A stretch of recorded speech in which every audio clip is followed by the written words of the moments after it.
Siamo in trasferta per questa puntata speciale dedicata a Santa Lucia. Ci troviamo a Murlis, frazione di Zoppola, per seguire questa mattinata particolare tra religione e festa popolare. Adesso andiamo anche a sentire un po' le opinioni della gente e dei protagonisti, come sempre a modo nostro. Allora, siamo all'esterno della chiesa di Murlis per sentire un po' le prime opinioni da parte di coloro che vengono a visitare questa bellissima giornata, che questa bellissima chiesa, tra l'altro l'occasione è tra il sacro e diciamo anche il profano, divertimento e utile. Allora, vediamo qua abbiamo biscotti alla pasta di mandorla, poi abbiamo biscotti alla pasta di mandorla e biscotti alla pasta di mandorla.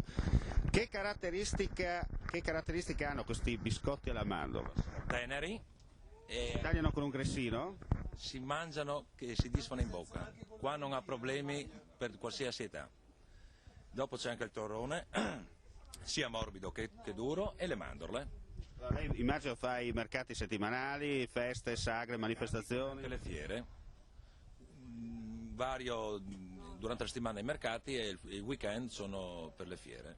Diciamo, dove la troviamo? In tutto il Friuli o anche nel Veneto? E anche verso il Veneto. Anche verso il Veneto. Senta, la particolarità dei suoi biscotti, ad esempio qui vediamo biscotto alla mandorla, però ognuno ha la sua particolarità, no? La base è alla pasta di mandorla e dopo ci sono i vari gusti, c'è il cocco, il limone, il pistacchio, alla mandorla pelata. Tipicamente friulano? Tipicamente friulano possiamo dire che questi sono più tipici siculi. Li abbiamo con la globalizzazione presi anche noi. Ormai in Italia diciamo a 360 gradi, soprattutto prodotto italiano. No, questo è tutto prodotto italiano, sia il torrone che i biscotti che le mandorle. Ma anche diciamo, gli ingredienti? Tutto provenienza italiana, non c'è niente di estero. Tutto quanto. Dalla prima voce all'ultima è tutta roba italiana. Dunque, amici che ci guardate sul web, quando andate in giro per il Friuli e per il Veneto trovate il nostro amico, il signor Franz Mirko. Signor Franz Mirko Franz, per la cronaca, assaggiate i suoi prodotti perché sono tipicamente italiani, nel senso che siamo 100%, anzi 101% che è la cosa molto più importante. 101%. Grazie e buon lavoro. Don Roberto, quest'oggi veramente qui si è vista la partecipazione popolare soprattutto verso Santa Lucia. Sì, credo che questa sia un'occasione in cui noi vediamo un tipo di fede che non passa solo attraverso la testa e il cuore, il ragionamento e i sentimenti, ma passa attraverso il corpo. E quindi la protezione dei santi è la protezione della vita fisica e della vita spirituale. Dobbiamo fare bene attenzione. Questa fede che passa attraverso il corpo è quella anche che induce a fare digiuno il mercoledì delle ceneri e il venerdì santo e astinenza nei venerdì di Quaresima. È quella che fa sì che si riconosca che quello che il corpo assume, il cibo della tavola è dono di Dio e fa pregare all'inizio e dopo il pranzo, ed è quella anche che lega il corpo alla festa, al giorno del Signore, a quella che è quella fede che permette al corpo di apparire nel suo aspetto festivo e di rendere gloria al Signore con una celebrazione che coinvolge nella Santa Assemblea domenicale tutti i fedeli, non solo attraverso l'annuncio della parola, ma attraverso il corpo che riceve nel dono dell'Eucaristia un alimento spirituale di vita eterna. Questa fede che passa attraverso il corpo ha queste espressioni e queste espressioni hanno una loro vitalità, una loro forza. Se sottostante c'è questo humus in cui il corpo crede. È come un fiore che è espressione di bellezza e di vitalità quando ha un terreno fertile dove può trovare e attingere la linfa vitale. Viceversa, se invece questa manifestazione è sganciata dalla vita quotidiana, allora, se mi permette l'immagine, è come un fiore di plastica che ha tutta l'apparenza di un fiore vero e che può anche ingannare a distanza chi non ci vede bene, ma non ha la vitalità, il profumo, la bellezza di un fiore autentico. Credere col corpo è un modo bello e significativo di credere. Credo che la Chiesa non abbia mai rinunciato a questa realtà e l'emergere di questa fede da una parte ci fa percepire quello che forse abbiamo perduto con una liturgia troppo cerebrale, troppo fatta di ragionamenti.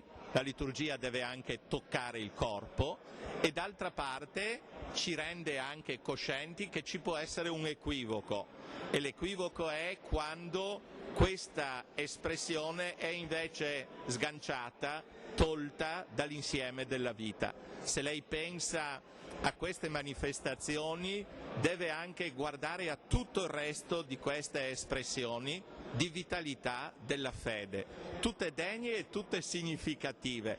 C'è un'espressione francese che dice tout se tient, tutto si tiene insieme. Dove questo è un elemento di questa vitalità, allora si vede qualche cosa di splendido nella vita di una persona. Dove invece è solo un emergere casuale, occasionale, istantaneo, allora ci troviamo davanti a una fede che forse sta correndo grossi rischi.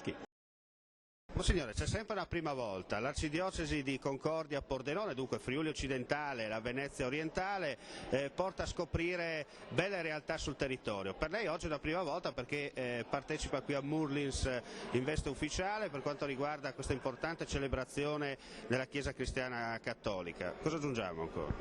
No, c'è da dire che l'esperienza che sto vivendo nelle nostre comunità parrocchiali, ecco, è una bella esperienza proprio perché mette in luce quella fede che nasce dalla tradizione, però una fede che sostiene anche l'oggi, e questo mi pare bello, no? Una fede poi che esprime anche quello che si va a vivere. Oggi sappiamo che stiamo vivendo una situazione di crisi, di difficoltà economica, sociale e soprattutto anche spirituale, no? Benedetto XVI ce l'ha ricordato che l'uomo di oggi cerca di vivere senza Dio, no?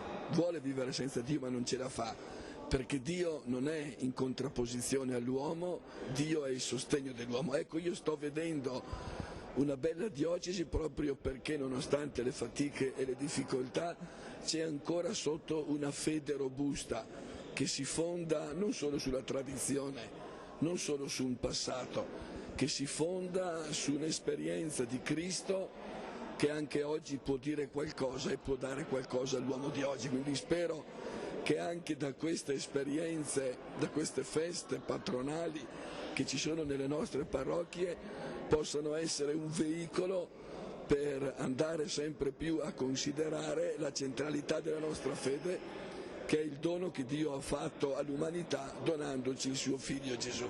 Don Giancarlo è già parroco di Moorlis, allora raccontiamo un po' la storia di questo luogo di culto. Beh, questo luogo di culto, quello in cui siamo oggi, è degli inizi dell'Ottocento ed è dovuto alla munificenza, diciamo così, del conte Giulio e della contessa sua moglie, che era la Cecilia, che era figlia del patriarca di Venezia, il quale è rimasto vedovo e si è fatto prete, il Flangini, il famoso Flangini del palazzo Flangini Biglia di Santo Dorico di Sicile. Ebbene, questa chiesa è stata costruita come cappella della villa, che poi è una villa che non è stata completata, di cui è stata costruita soltanto la barchessa, e sostituiva una chiesa settecentesca che era un po' più indietro verso il ponte, verso Zoppola.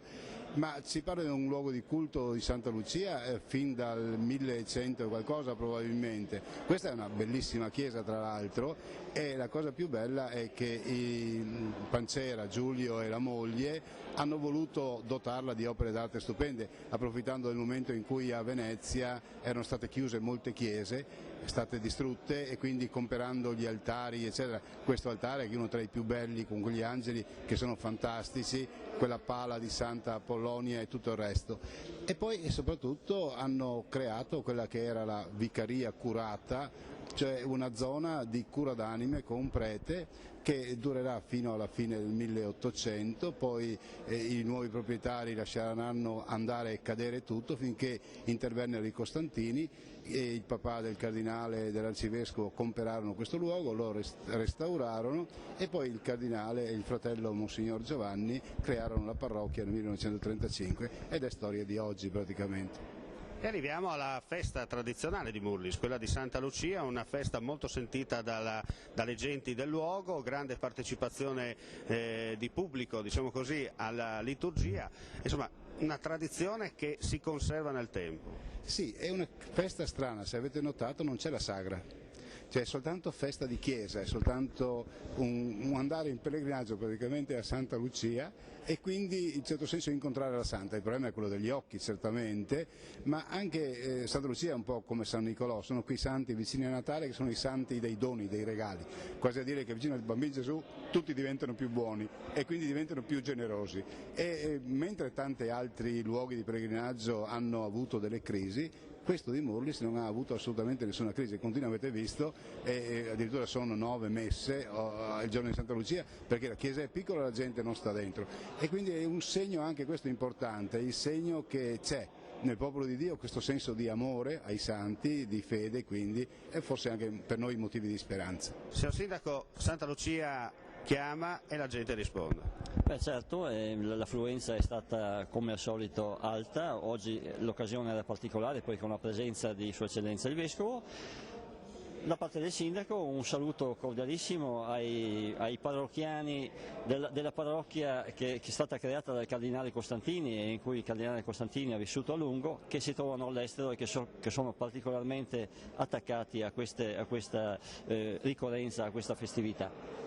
Ecco, possiamo dire, insomma, la gente ha risposto, come ha sottolineato anche il parroco prima, non c'è una sagra, ma è una festa proprio tipicamente religiosa, particolare di questo territorio. La gente risponde, adesso ci sarà un convivio per il dopo messa, che soprattutto occasione di salutare il vescovo abbiamo visto che è stato molto entusiasta dei suoi parrocchiani qui a Murlis.